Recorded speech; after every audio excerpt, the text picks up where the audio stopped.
Hi friends, നമുക്കിന്ന് ആദ്യം ദീപ എഴുതിയിരിക്കുന്ന ഒരു മെയിലേക്ക് കിടക്കാം. മാഡം, എൻ്റെ പേര് ദീപ, യഥാർത്ഥ പേരല്ല. വീട് തിരുവനന്തപുരത്ത് ഒരു ഗ്രാമപ്രദേശത്താണ്. എനിക്കൊരു മകളുണ്ട്. 36 വയസ്സുണ്ട്. ഇപ്പോൾ എനിക്ക്. ഹസ്ബൻഡിന് ഗൾഫിൽ ജോലിയായിരുന്നു. അവിടെ വെച്ച് പെട്ടെന്നൊരു അസുഖം വന്ന് അദ്ദേഹം മരിച്ചുപോയി.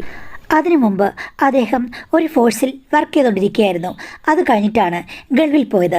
മകൾക്ക് ഇപ്പോൾ 12 വയസ്സുണ്ട്. ഞാനിപ്പോൾ അമ്മയുടെ കൂടെയാണ് താമസിക്കുന്നത്. എൻ്റെ ഭർത്താവിൻ്റെ മരണശേഷം ഞാൻ ഒറ്റപ്പെട്ടു പോയി. ഗൾഫിൽ ഒരു മലയാളി കമ്പനിയിലായിരുന്നു എൻ്റെ ഭർത്താവ് ജോലി ചെയ്തിരുന്നത്. ശരിക്കും പറഞ്ഞാൽ അദ്ദേഹം വോളണ്ടറി റിട്ടയർമെൻ്റ് എടുത്ത ശേഷം കൂടുതൽ പണം ഉണ്ടാക്കാൻ വേണ്ടിയിട്ടാണ് ഗൾഫിൽ പോയത്. എനിക്കാണെങ്കിൽ അദ്ദേഹം അങ്ങനെ പോകുന്നത് ഒട്ടും ഇഷ്ടമല്ലായിരുന്നു. ഒന്നാമത്തെ കാര്യം, അദ്ദേഹം ജോലി കൊണ്ടിരുന്ന സമയത്ത് ഞങ്ങൾ തമ്മിൽ ചെലവഴിക്കാൻ അത്ര വലിയൊരു സമയമില്ലായിരുന്നു. എനിക്ക് അദ്ദേഹത്തെ ഒത്തിരി ഇഷ്ടമായിരുന്നു. സൗന്ദര്യമുള്ള എൻ്റെ ഭർത്താവിൻ്റെ കൂടെ എപ്പോഴും കഴിയണമെന്ന് എനിക്ക് ആഗ്രഹമുണ്ടായിരുന്നു. പക്ഷേ പുള്ളി അത്ര റൊമാൻറ്റിക് ഒന്നുമല്ല. ഞാൻ കടലോളം റൊമാൻറ്റിക് ആഗ്രഹിക്കുന്നൊരു വ്യക്തിയാണ്. പിന്നെ ഗൾഫിൽ പോയി കഴിഞ്ഞപ്പോഴേക്കും അത് ഭയങ്കര മിസ്സിങ് ആയി. ഇങ്ങനെ എന്നെ ഇട്ടിട്ട് പോയല്ലോ എന്ന്. പണം നല്ലപോലെ ഉണ്ടാക്കിയെങ്കിലും ഭർത്താവിനെ ഞാൻ മിസ് ചെയ്തിരുന്നു. ഹസ്ബൻഡിൻ്റെ കൂടെ വേണമെങ്കിൽ ഗൾഫിൽ പോയി താമസിക്കാമായിരുന്നു. പക്ഷേ അദ്ദേഹത്തിൻ്റെ അമ്മയും എൻ്റെ അമ്മയൊക്കെ ഇവിടെ ഉള്ളത് കൊണ്ട് ഞാൻ പോയില്ല. അവരെ നോക്കാൻ ആരെങ്കിലുമൊക്കെ വേണമല്ലോ, പണം മാത്രം പോരല്ലോ. എന്തായാലും അങ്ങനെയായിരുന്നു എൻ്റെ ജീവിതം. നന്നായി പോയെന്ന് പറയാം, പക്ഷേ എന്നാലും ഭർത്താവിനെ ഞാൻ മിസ് ചെയ്തിരുന്നു. ആ പ്രണയം മിസ് ചെയ്തു. അതിനിടയ്ക്കാണ് അപ്രതീക്ഷിതമായ അദ്ദേഹത്തിൻ്റെ മരണം. അത് തരണം ചെയ്യാൻ ഞാൻ ഒത്തിരി ബുദ്ധിമുട്ടി. ഗൾഫിലൊരു മലയാളി കമ്പനിയിലായിരുന്നു ഭർത്താവ് ജോലി ചെയ്തിരുന്നത്. അത് നടത്തുന്ന ഓണറിൻ്റെ മകൻ എന്നെ വിളിക്കുകയുണ്ടായി.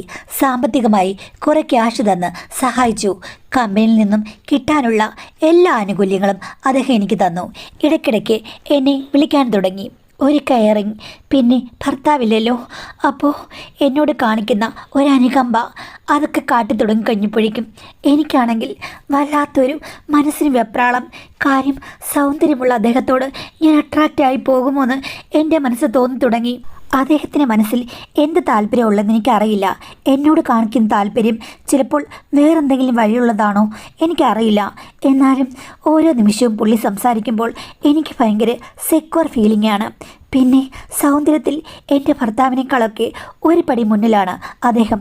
ഒരു പടി എന്ന് പറഞ്ഞാൽ പോരാ, ഒത്തിരി പടികൾ മുന്നിലാണ്. അങ്ങനൊരു പുരുഷൻ നമ്മളോട് സ്നേഹം കാണുമ്പോൾ അയാൾ കല്യാണം കഴിച്ചതാണോ അല്ലെങ്കിൽ കല്യാണം കഴിച്ചില്ലയോ ഇതൊന്നും നമ്മൾ ചിന്തിക്കില്ലല്ലോ. അറിയാതെ അങ്ങ് വീണു പോകില്ലേ എന്ന് പറഞ്ഞതുപോലെ എനിക്ക് ഭയങ്കര അട്രാക്ഷനായിരുന്നു. പുള്ളി വിളിക്കുമ്പോൾ ഒരു ദിവസം പുള്ളിക്കാരൻ എന്നോട് തുറന്നു പറഞ്ഞു തന്നെ എനിക്ക് വലിയ ഇഷ്ടമാണെന്ന്. പക്ഷേ ആഗ്രഹിച്ച കാര്യമാണെങ്കിലും ഞാനൊരു വിധവയല്ലേ, അതുകൊണ്ട് അവിടെയും ഇവിടെയും തൊടാതെ ഞാനത് ചിരിച്ചങ്ങ് വിട്ടു. അപ്പോഴാണ് അദ്ദേഹം ഒരു ദിവസം ഗൾഫിൽ നിന്ന് നാട്ടിൽ വന്നു കഴിഞ്ഞപ്പോഴേക്കും എന്നെ കാണാൻ വന്നത്. ആദ്യം വന്നു കഴിഞ്ഞപ്പോഴേക്കും അന്ന് എല്ലാവരും ഉണ്ടായിരുന്നു. അന്ന് എൻ്റെ ആനുകൂല്യങ്ങളെക്കുറിച്ച് ചർച്ച ചെയ്യാനാണ് വന്നത്. പിന്നീട് ഇപ്പോൾ വന്നത് എന്നെ കാണാൻ വേണ്ടിയിട്ട് മാത്രമാണ്. അതിനെ അത്ഭുതപ്പെടുത്തി സർപ്രൈസായിട്ടാണ് പുള്ളി വന്നത്. ഞങ്ങൾ ഒന്നിച്ച് വീട്ടിലിരുന്നപ്പോൾ എൻ്റെ അമ്മ അവിടെ ഇല്ലായിരുന്നു.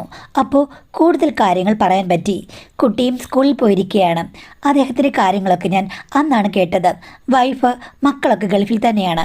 ഭാര്യയ്ക്ക് അവിടെ മിനിസ്റ്റർ ജോലിയൊക്കെ ഉണ്ട്. നല്ല കുടുംബമാണ്.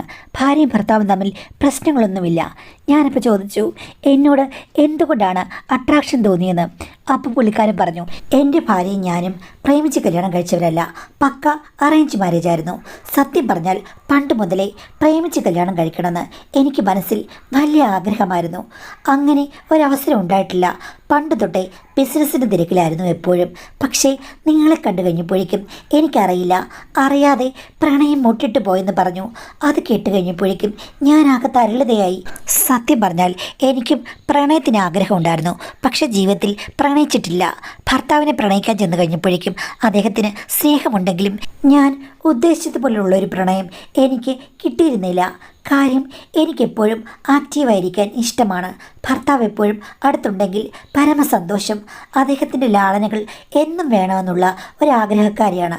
അതൊക്കെ പറയുമ്പോൾ പുള്ളി സമ്മതിക്കില്ല. ജോലി, ഭാവിയിലേക്ക് പണമുണ്ടാക്കുക, ഇതൊക്കെയായിരുന്നു അദ്ദേഹത്തിൻ്റെ ലക്ഷ്യം. പക്ഷെ എന്ത് ചെയ്യാനാണ്, അതൊക്കെ പെട്ടെന്ന് മതിയാക്കി അദ്ദേഹം പോയില്ലേ. അപ്പം ജോലിയും പണമുണ്ടാക്കലും ഒന്നുമല്ല ജീവിതത്തിൽ പ്രാധാന്യം. നമുക്ക് ഇഷ്ടമുള്ളതുപോലെ ജീവിക്കുക, അതാണ് ഏറ്റവും വലിയ കാര്യമെന്ന് ഭർത്താവിൻ്റെ മരണശേഷം എനിക്ക് തോന്നി. അത് സത്യമാണെന്ന് ഇപ്പോഴും തോന്നുന്നു. അപ്പോൾ പിന്നെ ഈ ഓഫർ എനിക്ക് നിരസിക്കാൻ പറ്റുമോ? അതുമാത്രമല്ല, നല്ല കാശ്മീരി ആപ്പിൾ പോലെ ഇരിക്കുന്ന ആ ഒരു തുടുത്ത ചെറുപ്പക്കാരൻ, അങ്ങനെ എങ്ങനെയാണ് എനിക്ക് വിസ്മരിക്കാൻ പറ്റുക? എൻ്റെ ഭാഗ്യം ഞാൻ തട്ടിക്കളയുമോ? ഒരിക്കലുമില്ല. പക്ഷേ ഇത്തിരി കഴിഞ്ഞപ്പോൾ അദ്ദേഹം എന്നോട് പറഞ്ഞു, എന്തായാലും തനിക്ക് കൂടി ഇഷ്ടമാണെന്ന് തോന്നുന്നു. അപ്പോൾ പിന്നെ ഞാൻ ഒരു കാര്യം പറയാം. എനിക്ക് ട്രിവാൻഡ്രം സിറ്റിയിൽ ഒരു ഫ്ലാറ്റുണ്ട്. അവിടെ ഞാൻ വരുമ്പോൾ മാത്രമാണ് താമസിക്കുക. മാസത്തിൽ ഒരാൾ വന്ന് അത് തുടച്ചൊക്കിയിടും. അത്ര മാത്രമേ ഉള്ളൂ. ഇനിയിപ്പോൾ ഞാൻ വരുമ്പോഴൊക്കെ നമുക്ക് അവിടെ വെച്ച് കണ്ടാലോ എന്ന് ചോദിച്ചു. സത്യം പറഞ്ഞാൽ അന്നേരം ഞാൻ പറഞ്ഞതൊക്കെ കോമഡിയായിട്ട് തോന്നും. ഈ അടുത്ത കാലത്ത് ഒരു കോമഡി വരാറില്ലേ, പഴയ സിനിമയിലെ പോലെ, തങ്കമ്മയ്ക്ക് ഇഷ്ടമാണെങ്കിൽ നമുക്ക് ഒരു ലോഡ്ജിൽ റൂം എടുക്കാം എന്ന് പറയുമ്പോഴേക്കും തങ്കമ്മ, അയ്യോ ചേട്ടൻ എന്നെക്കുറിച്ച് അങ്ങനെയാണോ കരുതിയിരിക്കുന്നത്?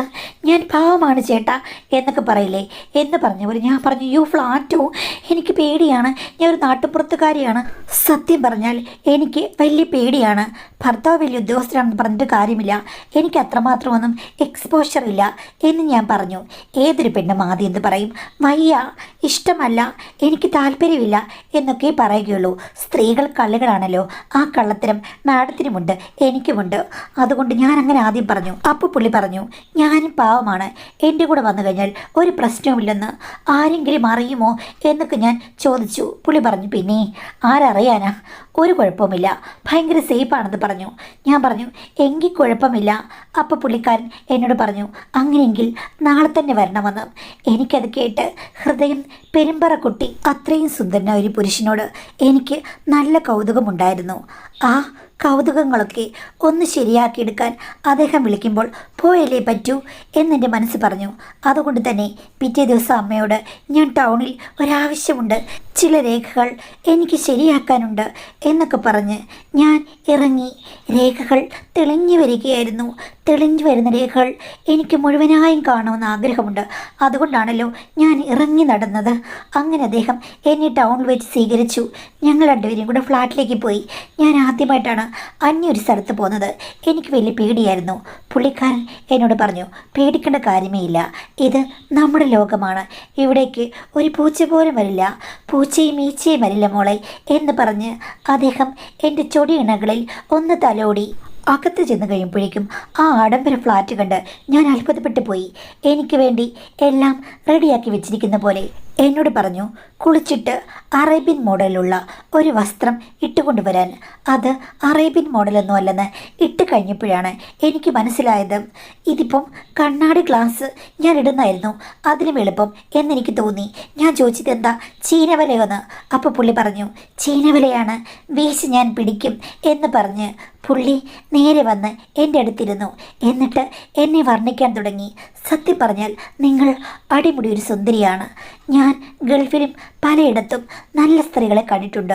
എങ്കിലും ഗ്രാമീണതയും ശാലീനതയും ഒത്തുചേരുന്ന സ്ത്രീകളെയാണ് എനിക്ക് കൂടുതലിഷ്ടം. ഞാൻ നോക്കുമ്പോൾ നിങ്ങൾക്ക് 100-ൽ 100 മാർക്കും തരാമെന്ന് പറഞ്ഞു. അദ്ദേഹം എന്നെ ചേർത്തണയ്ക്കുമ്പോൾ ഞാൻ SLC പരീക്ഷ പാസ്സായപ്പോൾ പോലും ഇത്രയും സന്തോഷിച്ചിട്ടില്ല. ഒരു സൗന്ദര്യമുള്ള പുരുഷൻ്റെ കയ്യിൽ നിന്നും ഞാനൊരു സൗന്ദര്യവതിയാണെന്നുള്ള വാക്കുകൾ കേട്ട് കഴിഞ്ഞപ്പോഴേക്കും ഞാനാകെ മയങ്ങിപ്പോയി. പക്ഷേ മയക്കത്തിൻ്റെ അവസാനം ഞാൻ കണ്ണു തുറന്നപ്പോൾ കണ്ടത് ഞെട്ടിപ്പിക്കുന്നൊരു കാഴ്ചയായിരുന്നു. പണ്ട് വിസിറ്റിങ്ങിനൊക്കെ പോയി ഭർത്താവിനോട് താമസിക്കുമ്പോഴേ ഭർത്താവിനോട് ഞാൻ പറയും, അയ്യോ ഈ അറബ് ആണുങ്ങളൊക്കെ കണ്ടു കഴിഞ്ഞാൽ എന്തൊരു സുന്ദരന്മാരാണ്, എന്തൊരു നിറം, എന്തൊരു ചുവപ്പ് എന്നൊക്കെ പറയും. അപ്പോൾ ഹസ്ബൻഡ് പറയും, ആ ഇവിടെയുള്ള സ്ത്രീകളും പുരുഷന്മാരുമൊക്കെ അപൂർവ സൗന്ദര്യമുള്ളവരാണ് എന്ന് പറയും. പക്ഷേ അന്നേരം അതിന് കൂട്ടത്തിൽ ഭർത്താവിനോട് പറഞ്ഞു, ഇതൊക്കെ കണ്ട് ആണുങ്ങളുമായി നീ അധികം സഹവസിക്കാനൊന്നും പോകണ്ടെന്ന് പറഞ്ഞു. ഞാൻ ചോദിച്ചു അതെന്താണെന്ന്. അപ്പോൾ പുള്ളി പറയുകയാണ്, സഹവസിച്ചു കഴിഞ്ഞാൽ നീ ആകെ കരയും, പിന്നെ നിന്നെ ഹോസ്പിറ്റലിൽ കൊണ്ടുപോകണമെന്ന് പറഞ്ഞു. ഞാൻ ചോദിച്ചു എന്തിനാ കരഞ്ഞു ഹോസ്പിറ്റലിൽ കൊണ്ടുപോകുന്നത്, ഉടനെ തന്നെ എനിക്ക് എന്തെങ്കിലും സംഭവിക്കുമെന്ന്. അപ്പോൾ പുള്ളി പറഞ്ഞു, മോളെ ഇതൊന്നും നിനക്ക് പറ്റിയ കേസല്ല, നിനക്ക് എന്നെപ്പോലെയുള്ള കേരളത്തിലെ ആണുങ്ങളാണ് മാക്സിമം നല്ലതെന്ന് പറഞ്ഞു. ഞാൻ ചോദിച്ചു നിങ്ങൾ എന്താ മനുഷ്യ പറഞ്ഞത്, എന്തുദ്ദേശിച്ചാണ് പറഞ്ഞെന്ന് പറഞ്ഞപ്പോഴേക്കും പുള്ളി എൻ്റെ ചെവിയിൽ പറഞ്ഞു തന്നു, മോളെ ഇവിടെയുള്ളതും അവിടെയുള്ളതും തമ്മിൽ ഒത്തിരി വ്യത്യാസമുണ്ട്. ആവശ്യമില്ലാത്ത കാര്യങ്ങളൊന്നും ആശിക്കരുത്. ഒന്ന് പോ മനുഷ്യ, അതിശയോക്തി കലർത്തി ഓരോന്ന് പറയാതെ. ഉണ്ടായത് ആണുങ്ങൾ തന്നെയാണല്ലോ, അല്ലാതെ ആനയൊന്നും അല്ലല്ലോ. അപ്പോൾ പുള്ളിക്കാരൻ പറഞ്ഞു, ഇതൊന്നും നിന്നോട് പറഞ്ഞാൽ മനസ്സിലാകില്ല, നീയേ ഗ്രാമപ്രദേശത്ത് വളർന്ന ഒരു പൊട്ടിയാണ് എന്ന് പറഞ്ഞ് ഭർത്താവിനെ കളിയാക്കി. ഇതിനിടയ്ക്ക് ഒന്ന് രണ്ട് വീഡിയോസും ഫോട്ടോസും കാണിച്ചു. ഞാൻ പറഞ്ഞതെന്തോ കമ്പ്യൂട്ടറിലിട്ടെങ്ങാണ്ടും എന്തോ ചെയ്തതാ, അല്ലാതെ യഥാർത്ഥത്തിൽ ഇങ്ങനെയില്ലെന്ന്.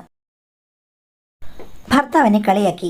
എടീ, നിന്നോട് പറഞ്ഞിട്ട് ഒരു കാര്യമില്ല, ഇതൊന്നും മനസ്സിലാകുന്ന ടൈപ്പല്ല നീ എന്ന് പറഞ്ഞു. എന്തായാലും അന്ന് ഭർത്താവ് ഫോട്ടോയിൽ കാണിച്ചത് എൻ്റെ കൺമുന്നിൽ നിൽക്കുന്നത് പോലെയാണ് എനിക്ക് തോന്നിയത്. ഞാൻ പെട്ടെന്ന് ഞെട്ടിപ്പോയി. പുള്ളി ചോദിച്ചു എന്തു പറ്റിയെന്ന്. ഞാനിപ്പോൾ പറഞ്ഞു, അയ്യോ, എൻ്റെ ജീവിതത്തിൽ ഇത്രയൊരു അനുഭവമില്ല. എൻ്റെ ഭർത്താവിൻ്റെ അനുഭവങ്ങൾ വളരെ കുറവായിരുന്നു.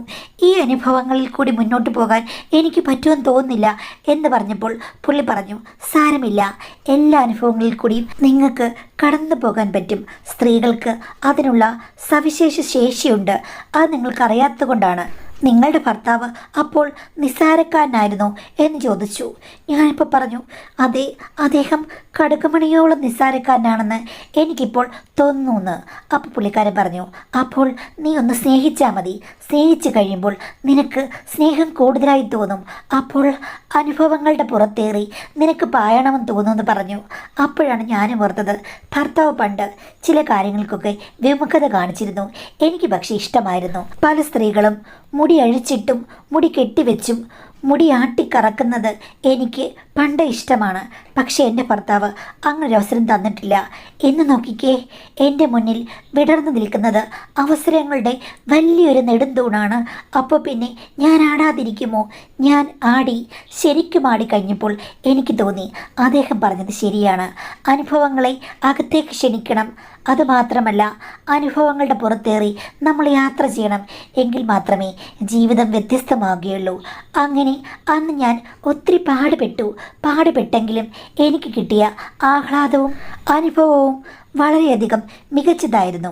അതോടുകൂടി അദ്ദേഹത്തിൻ്റെ ഒരാരാധികയായി ഞാൻ മാറി. പക്ഷേ എൻ്റെ മനസ്സിലിരുന്ന കാര്യം തുറന്നു പറഞ്ഞില്ല. പുള്ളി പറഞ്ഞു, താനും ഇത്ര പെട്ടെന്ന് ഇത്രയ്ക്കും മെച്ചപ്പെടുമെന്ന് ഞാൻ വിചാരിച്ചില്ല എന്ന് പറഞ്ഞു. ഞാനൊന്ന് കുടുങ്ങിച്ചിരിച്ചു. എടോ മനുഷ്യ, തൻ്റെ സൗന്ദര്യം കണ്ടപ്പോഴേ പണ്ടേ ഞാൻ മനസ്സിൽ മെച്ചപ്പെട്ടിരിക്കുകയാണ്. ഞാൻ എന്തിനും റെഡിയാണ്. അതിൻ്റെ മനസ്സിൽ ഞാൻ പറഞ്ഞു, പക്ഷെ തുറന്നു പറഞ്ഞില്ല. ആണുങ്ങളോട് ഒന്നും തുറന്നു പറയാൻ പാടില്ല. അങ്ങനെ പറഞ്ഞു കഴിഞ്ഞാൽ നമ്മുടെ കൈവിട്ട് അവരങ്ങ് പോകും. കുറച്ചൊക്കെ നമ്മൾ ഡിമാൻഡ് ഭാവിക്കണം. ഇതൊക്കെ കഴിഞ്ഞെന്ന് പറഞ്ഞാലും ഞാൻ പറഞ്ഞു, ഷോ, നിങ്ങളങ്ങനെ നിർബന്ധിച്ചു കഴിഞ്ഞപ്പോൾ നിങ്ങളായതുകൊണ്ട് മാത്രമാണ്, എനിക്കല്ലാതെ എല്ലാറ്റിനും മടിയായിരുന്നു എന്നൊക്കെ ഞാൻ പറഞ്ഞു. സത്യം പറഞ്ഞു കഴിഞ്ഞാൽ അനുഭവങ്ങൾ ഉണ്ടായിട്ടില്ല. അനുഭവങ്ങൾ സ്വപ്നത്തിൽ മാത്രമായിരുന്നു. ഇപ്പോൾ അത് യഥാർത്ഥമായപ്പോൾ ഞാൻ ഓർത്തു, സ്ത്രീകളും ഒത്തിരി മെച്ചപ്പെടണം. സ്ത്രീയുടെ ഉള്ളിലും ഒരു ഫയറുണ്ട്. അവൾ ജ്വലിച്ചു കഴിഞ്ഞാൽ ശരിക്കും അവളുടെ ഇഷ്ടപ്പെട്ട പുരുഷന് ഒത്തിരി മെച്ചമാണ്. ഒരു പക്ഷേ എൻ്റെ ഭർത്താവ് അത്രയ്ക്കും ഇഷ്ടപ്പെട്ട മനുഷ്യനായിരുന്നില്ലേ? അതോ ഭർത്താവിന് ഞാനത്ര പ്രിയപ്പെട്ടവളായിരുന്നില്ലേ? എങ്കിലും ഞാനും ഇങ്ങേരും തമ്മിലുള്ള ജോഡിപ്പൊരുത്തമാണ് സൂപ്പറെന്ന് എനിക്ക് മനസ്സിലായി. പിന്നീട് അദ്ദേഹം പിറ്റേ ദിവസവും അതിനടുത്ത ദിവസവും ഏകദേശം ഒരാഴ്ചയോളം അടുപ്പിച്ചെന്നെ വിളിച്ചു. അപ്പോഴൊക്കെ കഥകൾ പറഞ്ഞ് വീട്ടിൽ അമ്മയെ മയക്കിയിട്ട് ഞാൻ പോയി. ഒരു ദിവസം അമ്മ എന്നോട് ചോദിച്ചു, സത്യം പറയടി, നിനക്കെന്തോ മാറ്റമില്ലേന്ന് ചോദിച്ചു. ഞാൻ പറഞ്ഞു, എന്ത് മാറ്റം? നീ എവിടെയാടി എന്നും ഒരുങ്ങി കിട്ടിപ്പോന്ന് ചോദിച്ചു. ഞാൻ പറഞ്ഞു, എനിക്കൊരു ജോലി ശരിയാക്കി തരാമെന്ന് എൻ്റെ ഭർത്താവിൻ്റെ കൂട്ടുകാരൻ പറഞ്ഞിട്ടുണ്ട്. അദ്ദേഹത്തെ കാണാൻ വേണ്ടിയിട്ടാണ്, അത് കിട്ടുമെന്ന് പറഞ്ഞു. പിന്നെ അദ്ദേഹം വന്നപ്പോൾ എനിക്ക് ഇല്ലാത്ത കൂട്ടുകാരിയെ ഞാൻ സൃഷ്ടിച്ചെടുത്തു. അവരുടെ കൂടെ പോവുകയാണ്, അവരുടെ വീട്ടിൽ ഫംഗ്ഷനാണ് എന്നൊക്കെ പറയും. പിന്നെ പുള്ളിക്കാരൻ വരുന്നതിന് മുമ്പേ കഥകൾ മെനഞ്ഞിട്ടാണ് ഞാനിപ്പോൾ അദ്ദേഹത്തിൻ്റെ കൂടെ പൊന്മുടി അങ്ങനെ പല ഹിൽ സ്റ്റേഷനുകളിലും കറങ്ങി നടക്കുന്നത്. ഞങ്ങൾ രണ്ടുപേർക്കും വേർപിരിയാൻ വയ്യ. പക്ഷേ ഞാനിപ്പോൾ ഓർക്കുകയാണ്, എൻ്റെ കുട്ടിയും വളർന്നു വരുന്നു, പുള്ളിക്കാരനും ഭാര്യയും മക്കളും ഒക്കെയുണ്ട്. ഈ ബന്ധം എവിടെ ചെന്ന് അവസാനിക്കുന്ന ഓർക്കുകയാണ്. ഒരു കണക്കിന് ചെയ്യുന്നത് തെറ്റാണെങ്കിലും ഞങ്ങൾ തമ്മിലാണ് നല്ല ജോഡിപ്പൊരുത്തം. അങ്ങനെ തുടരുന്നത് കൊണ്ട് എന്താണ് പ്രശ്നമെന്ന് എനിക്ക് സത്യം പറഞ്ഞാൽ അറിയില്ല. പെട്ടെന്ന് ഒന്നും നിർത്താനാകുന്നില്ല എന്നാണ് ഇതിൽ പറഞ്ഞിരിക്കുന്നത്. ഇനി നമുക്ക് അടുത്തൊരു മെയിലുണ്ട്, ആ മെയിലിലേക്ക് കടക്കാം. ഹായ് മാഡം, എൻ്റെ പേര് സോജു. ഞാനിപ്പോൾ PGക്ക് പഠിക്കുകയാണ്. ഹോസ്റ്റലിൽ നിന്നാണ് പഠിക്കുന്നത്. എൻ്റെ അമ്മ 10 വർഷം മുമ്പ് മരിച്ചു പോയതാണ്. ഞാൻ ഒറ്റ മകനാണ്. അച്ഛൻ 3 വർഷത്തിന് മുമ്പ് വേറൊരു കല്യാണം കഴിച്ചു. അങ്ങനെ ഒരു പ്ലാൻ വന്നു കഴിഞ്ഞപ്പോഴേക്കും അച്ഛൻ എന്നോട് പറഞ്ഞിരുന്നു, എടാ ഞാൻ കല്യാണം കഴിക്കാൻ പോവുകയാണ്, എന്തായാലും നീ ഈ വീട്ടിൽ ഇനി നിൽക്കണ്ട. കാര്യം വന്നു കയറുന്ന ആൾ ഏത് ടൈപ്പാണെന്ന് അറിയില്ല. എന്തായാലും നീ ഇനി അവരെ അമ്മയെന്നോ ആൻറ്റിന്നോ ഒന്നും വിളിക്കാൻ പോകേണ്ട കാര്യമില്ല. നിനക്ക് വേറെ വീടും കാര്യങ്ങളും എല്ലാം ഉണ്ടല്ലോ, നീ ഹോസ്റ്റലിൽ നിന്ന് പഠിച്ചോളൂ, അതിനുള്ള ചിലവുകളൊക്കെ ഞാൻ തരാം എന്ന് പറഞ്ഞ് അച്ഛൻ എന്നോട് സമാധാനം പറഞ്ഞു കഴിഞ്ഞപ്പോഴേക്കും ഞാനത് അക്സെപ്റ്റ് ചെയ്തു. എനിക്ക് പുതിയൊരാളെ അമ്മയെ കാണാൻ താല്പര്യമില്ല. പക്ഷേ എൻ്റെ രണ്ടാനമ്മയാൻ പോകുന്ന ആൾ വന്ന് എന്നോട് അനുവാദം ചോദിച്ചു. മോനെ, ഞാൻ മോൻ്റെ അച്ഛനെ കല്യാണം കഴിച്ചോട്ടെ? പിന്നെ മോൻ എന്നെ പേടിച്ച് ഇവിടുന്ന് ഓടിപ്പോകേണ്ട കാര്യമൊന്നുമില്ല. എനിക്ക് കുട്ടികളൊന്നും ഉണ്ടാകില്ല. മോനെ ഞാൻ എൻ്റെ മകനായി കണ്ടോളാം. ഞാൻ പറഞ്ഞു, അതിലൊന്നും എനിക്ക് പ്രശ്നമൊന്നുമില്ല. എങ്കിലും ഞാൻ ഹോസ്റ്റലിൽ നിന്ന് പഠിക്കുകയാണ്. പിന്നീട് കോഴ്സ് കഴിഞ്ഞിട്ട് ഞാൻ വീട്ടിലേക്ക് വരാമെന്ന് പറഞ്ഞു. അച്ഛൻ എന്നോട് അങ്ങനെ പറഞ്ഞിരുന്നു. അവർ ചോദിക്കുകയാണെങ്കിൽ അങ്ങനെ പറയണമെന്ന്. അവർ എത്രക്കാരിയാണെന്ന് ആർക്കും അറിയില്ലല്ലോ. അച്ഛന് നല്ലൊരു ഭാര്യയാണെങ്കിലും എനിക്ക് നല്ല അമ്മയാകണമെന്നുമില്ല. അതുകൊണ്ട് പിന്നെ ആ ഒരു രംഗം അങ്ങനെ അവസാനിപ്പിച്ചു. പക്ഷേ അവർ വന്നു കഴിഞ്ഞതിൽ പിന്നെ അച്ഛൻ ബിസിനസ്സൊക്കെ കുറച്ചുകൂടി വിപുലീകരിച്ചു. പുള്ളിക്കാൻ ഭയങ്കര ബിസിയായി. എൻ്റെ കാര്യങ്ങളെല്ലാം രണ്ടാനമ്മ ഏറ്റെടുത്തു. എല്ലാ മാസവും എൻ്റെ ഹോസ്റ്റലിലേക്ക് വരും. എനിക്ക് സമ്മാനങ്ങളും ഇഷ്ടമുള്ള സാധനങ്ങളുമായിട്ടൊക്കെയാണ് വരിക. പിന്നെ പുള്ളിക്കാരി എന്നോട് പറഞ്ഞു, ഇനി ഇടയ്ക്കിടയ്ക്ക് നീ വീട്ടിൽ വന്ന് താമസിക്കണമെന്ന്. അങ്ങനെ സ്നേഹത്തോടു കൂടിയുള്ള ഒരു വിളിയായതുകൊണ്ട് ഞാൻ ഇടയ്ക്കിടയ്ക്ക് വീട്ടിൽ വന്ന് നിൽക്കാൻ തുടങ്ങി. അവരിൽ ഞാൻ വളരെയധികം കംഫർട്ടബിളായിരുന്നു. ഒരു പ്രശ്നവുമില്ല. എൻ്റെ കാര്യങ്ങൾ നന്നായി ശ്രദ്ധിക്കും. എൻ്റെ അച്ഛനേക്കാൾ കൂടുതൽ ശ്രദ്ധ എന്നിലായിരുന്നു. ഒരു ദിവസം അച്ഛൻ്റെ ഒരു സുഹൃത്ത്, അദ്ദേഹത്തിന് വിവാഹ വാർഷികമാണ്. അപ്പോൾ അതിനു വേണ്ടിയിട്ടുള്ള ഒരു ഫംഗ്ഷൻ ഉണ്ടായിരുന്നു. അച്ഛന് പോകാൻ പറ്റില്ല. അച്ഛൻ ബാംഗ്ലൂർ പോയേക്കാണ്. ഞങ്ങളോട് രണ്ടുപേരോടും പോകാൻ പറഞ്ഞു. ഞായറാഴ്ചയാണ് ഫംഗ്ഷൻ. ഞാൻ വെള്ളിയാഴ്ച ഹോസ്റ്റലിൽ നിന്ന് വന്നു. അത് കഴിഞ്ഞ ശേഷം ഞങ്ങൾ രണ്ടുപേരും കൂടെ പുതിയ ഡ്രസ്സൊക്കെ പർച്ചേസ് ചെയ്തു പോകാൻ വേണ്ടിയിട്ട്. അങ്ങനെ ഞായറാഴ്ച വൈകിട്ട് ആ പാർട്ടിക്ക് പോയി. അവിടെ ചെന്ന് കഴിഞ്ഞപ്പോഴേക്കും മദ്യമടക്കം എല്ലാ വിഭവങ്ങളും ഉണ്ട്. രാത്രിയായി കഴിഞ്ഞപ്പോഴേക്കും രണ്ടാനമ്മ 2 പെഗ് അടിച്ചു. 2 എത്രയാണെന്ന് എനിക്കറിയില്ല. നന്നായി പൂസായി. മോനെ, നീ കുടിക്കടാ കുട്ടാ, കുടിക്കു കുട്ടാ എന്നൊക്കെ പറഞ്ഞു. ഞാൻ പറഞ്ഞു, എനിക്ക് വേണ്ട, ഞാൻ മദ്യപിക്കില്ലെന്ന്. കള്ളത്തരം പറയരുത്, നീ മദ്യപിക്കുന്ന എനിക്കറിയാം. അതൊക്കെ ശരിയായിരിക്കും, പക്ഷേ ഇപ്പം 2 പേരും കൂടെ മദ്യപിക്കണ്ട. നമ്മൾ അങ്ങനെ തിരിച്ചു പോകുന്നത്, കാർ ഞാൻ ഓടിക്കാം എന്ന് പറഞ്ഞു. ആ എങ്കിൽ ശരി എന്ന് പറഞ്ഞു പുള്ളിക്കാരി. പിന്നെയും ഇത്തിരി ഓവറായി. തിരിച്ചു വന്നു കഴിഞ്ഞപ്പോഴേക്കും പഴയ കഥകളൊക്കെ എന്നോട് പറഞ്ഞു. എൻ്റെ ദേഹത്തേക്ക് ചാഞ്ഞു കിടക്കുകയായിരുന്നു ആദ്യ ഭർത്താവ്. അങ്ങേർ ഇവരെ ഒത്തിരി ദ്രോഹിച്ചിട്ടുണ്ടെന്നും എന്തൊക്കെയോ പറഞ്ഞ് കുറേ കഥകൾ. എന്തായാലും അതൊക്കെ കേട്ടുകൊണ്ടാണ് വീട്ടിൽ വന്നത്. വീട്ടിൽ വന്ന് ഞാൻ സോഫയിലേക്ക് കയറിയിരുന്ന് കഴിഞ്ഞപ്പോഴേക്കും രണ്ടാനമ്മ വന്ന് എൻ്റെ അടുത്തിരുന്നു. എന്നിട്ട് എന്നോട് പറഞ്ഞു, എനിക്ക് നിന്നോട് ഒരു കാര്യം പറയാനുണ്ട്. ഞാൻ നിന്നെ ആദ്യം കണ്ടു കഴിഞ്ഞപ്പോഴേ പറയാനിരുന്നതാണെന്ന്. ഞാൻ ചോദിച്ചു, എന്താണെന്ന്? അപ്പോൾ പുള്ളിക്കാരി എന്നോട് പറയുകയാണ്, മറ്റ് ആണുങ്ങളെക്കാൾ നിനക്ക് കൂടുതൽ ശ്രദ്ധ കിട്ടുന്ന ഒരു കാര്യമുണ്ടെന്ന്. ഞാൻ എന്താണെന്ന് ചോദിച്ചു കഴിഞ്ഞപ്പോഴേക്കും പുള്ളിക്കാരി പറയുകയാണ്, കണ്ടപ്പോഴേ ഞാൻ നോക്കിയത് താഴേക്കാണ്. അപ്പോൾ തന്നെ എനിക്ക് തോന്നി, മറ്റാണുങ്ങളിൽ നിന്ന് വ്യത്യസ്തമായി നീ ഏത് ഡ്രസ്സ് ഇട്ടാലും എല്ലാവരും കണ്ടാൽ മോഹിക്കുന്ന രീതിയിലുള്ള ഒരു മോഹവലയം തെളിഞ്ഞു കാണുന്നുവെന്ന്. ഞാൻ അത് കേട്ട് ശരിക്കും ചമ്മിപ്പോയി. ഞാൻ പറഞ്ഞു, അങ്ങനൊന്നുമില്ല, അത് ചിലപ്പോൾ എൻ്റെ ഡ്രസ്സൊക്കെ നല്ല ടൈറ്റ് ഫിറ്റാണ്, അത് തിരഞ്ഞെടുക്കുന്നതുകൊണ്ട് തോന്നുന്നതായിരിക്കുമെന്ന്. അപ്പോൾ പുള്ളിക്കാരി പറഞ്ഞു, പിന്നെ എത്രയോ പേര് നല്ല ടൈറ്റൊക്കെ ഉള്ള പാൻറ്റൊക്കെ ഇട്ട് നടക്കുന്നു. അതുമാത്രമല്ല, എത്രയോ സിനിമാടന്മാർ അപ്പോഴൊന്നും കാണാൻ ഇങ്ങനെയൊന്നും തോന്നാറില്ലല്ലോ. അതുകൊണ്ട് എനിക്ക് പറയാനുള്ളത്, നീ ഒളിപ്പിച്ചു വെച്ചിരിക്കുകയാണ് അത്ഭുതങ്ങളെന്ന്. ഞാൻ പറഞ്ഞു, അങ്ങനെയൊന്നുമില്ലെന്ന്. പക്ഷെ പുള്ളിക്കാരി പറഞ്ഞു, എനിക്കിപ്പോൾ നല്ല ഫിറ്റാണ്. അതുകൊണ്ട് എൻ്റെ ആഗ്രഹം അത് പറയാനുള്ളൊരു ധൈര്യം എനിക്ക് കിട്ടി. ഇല്ലായിരുന്നെങ്കിൽ ചിലപ്പോൾ 2-3 വർഷം എടുത്തിട്ട് ഞാൻ പറയുകയുള്ളൂ. ഇപ്പോൾ എനിക്ക് കിട്ടിയ അവസരമാണ്. ഞാൻ ഒളിപ്പിച്ച് വെച്ച കാര്യങ്ങൾ വെളിവാക്കാതെ പോകില്ല എന്ന് പറഞ്ഞു. ഞാൻ എത്ര പറഞ്ഞപ്പോഴും അവർ പറഞ്ഞു, ഇല്ല ഞാൻ പോകില്ല എന്ന് പറഞ്ഞ് അവർ അടുത്തടുത്തേക്ക് വന്നു കഴിഞ്ഞപ്പോൾ അവരെ തണുപ്പിക്കാൻ വേണ്ടി ഞാൻ പറഞ്ഞു, നിങ്ങൾ എൻ്റെ അമ്മയുടെ സ്ഥാനത്താണെന്ന്. അത് കേട്ട് കഴിഞ്ഞപ്പോഴേക്കും അവർക്ക് കോപമാണ് വന്നത്. ഞാൻ അമ്മയുടെ സ്ഥാനത്തൊന്നുമല്ല, ഞാനൊരു മോഹിനിയുടെ സ്ഥാനത്താണ്. മോഹം കൊണ്ട് നിൽക്കുകയാണ്. നീ അമ്മ ഇങ്ങനെയുള്ള സ്ഥാനങ്ങളൊന്നും പറയരുത്, എന്നെ വെറുതെ വെറുപ്പേറ്റിക്കരുത് എന്ന് പറഞ്ഞ് വകഞ്ഞു മാറ്റി കണ്ടെത്തുന്ന യജ്ഞത്തിലേക്ക് കടന്നു. എനിക്ക് എതിർക്കണമെന്നുണ്ടായിരുന്നു. പക്ഷേ അവരുടെ സ്വഭാവം പ്രത്യേക തരത്തിലുള്ള ഒരു മാന്ത്രിക സ്പർശവുമൊക്കെ കൂടിയായി കഴിഞ്ഞപ്പോഴേക്കും എനിക്കറിയില്ല, കുടിച്ചിട്ടിരിക്കുകയല്ലേ, ഉഗ്ര കോപവും ഇടയ്ക്ക് വരുന്നുണ്ട്. അപ്പോൾ അവരെ ശാന്തയാക്കാൻ ഞാൻ എന്താ ചെയ്യേണ്ടതെന്ന് എനിക്കറിയില്ലായിരുന്നു. അതുകൊണ്ട് തന്നെ എല്ലാം വെളിവാകുന്നത് എനിക്ക് തന്നെ അവിടെ ഇരുന്ന് അനുഭവിക്കേണ്ടി വന്നു. അന്ന് എനിക്ക് 3/4 മണിക്കൂറോളം വലിയൊരു ഭാരം താങ്ങേണ്ടി വന്നു. അവരാണെങ്കിൽ മദ്യലഹരിയിൽ എവിടേക്കോ പോയി എവിടേക്കോ തിരിച്ചെത്തുകയായിരുന്നു. ആ ഭ്രമണപഥത്തിൽ ഞാനും കറങ്ങിപ്പോയി മാഡം. അത് കഴിഞ്ഞതിൽ പിന്നെ അവർ എന്നെ വിടുന്നില്ല, പുറകെ നടക്കുകയാണ്. അവരെന്നോട് പറയുകയാണ്, നിന്നെപ്പോലെ ഞാൻ സവിശേഷതകൾ കൂടുതലുള്ള ഒരാളെ കണ്ടിട്ടില്ല. അതുമാത്രമല്ല, നീ പറഞ്ഞത് നിന്റെ ആദ്യ അനുഭവമാണെന്നാണ്. പക്ഷേ അവിടെ ഒരു ട്വിസ്റ്റ് ഉണ്ട് നിനക്കെന്ന്. അവർ പറഞ്ഞത് ആദ്യമാണെന്ന് നീ പറഞ്ഞെങ്കിലും നിനക്ക് സമയം ഒത്തിരി മുന്നോട്ടാണ്. അങ്ങനെ ഒരാണുങ്ങളുമില്ല. എൻ്റെ ആദ്യ ഭർത്താവ്, നിൻ്റെ അച്ഛൻ, അവരൊന്നും സമയത്തിൻ്റെ കാര്യത്തിൽ മികച്ചവരല്ല. എല്ലാവരും ബിലോ ആവറേജാണ്. പക്ഷേ നീ എങ്ങനെയാണ് ഇത്രയും സമയത്തിൻ്റെ കാര്യത്തിൽ മികച്ചവനായത്? അതുകൊണ്ട് നിന്നെ ഒരിക്കലും ഞാൻ സ്വതന്ത്രയാക്കില്ല. കാര്യം എനിക്ക് നഷ്ടപ്പെടുത്താൻ വയ്യാന്ന് പറയുന്നു. അങ്ങനെ ആ ഒരു രീതിയിൽ ഒരു വട്ടമായതുകൊണ്ട് എനിക്ക് പിന്നീട് പലവട്ടവും അവർ വിളിക്കുമ്പോൾ ഭ്രമണപഥത്തിലേക്ക് ഇറങ്ങി കറങ്ങേണ്ടി വന്നു. പക്ഷേ ഇതൊക്കെ കേൾക്കുമ്പോൾ എല്ലാവർക്കും തോന്നാം എനിക്കിതൊക്കെ എന്തോ വലിയ കാര്യമായുള്ള ഒരനുഭവമാണെന്ന്. പക്ഷേ സത്യം പറയാമല്ലോ, കാര്യങ്ങളൊക്കെ എല്ലാം നല്ല രീതിയിൽ മുന്നോട്ട് പോകുന്നുണ്ട്.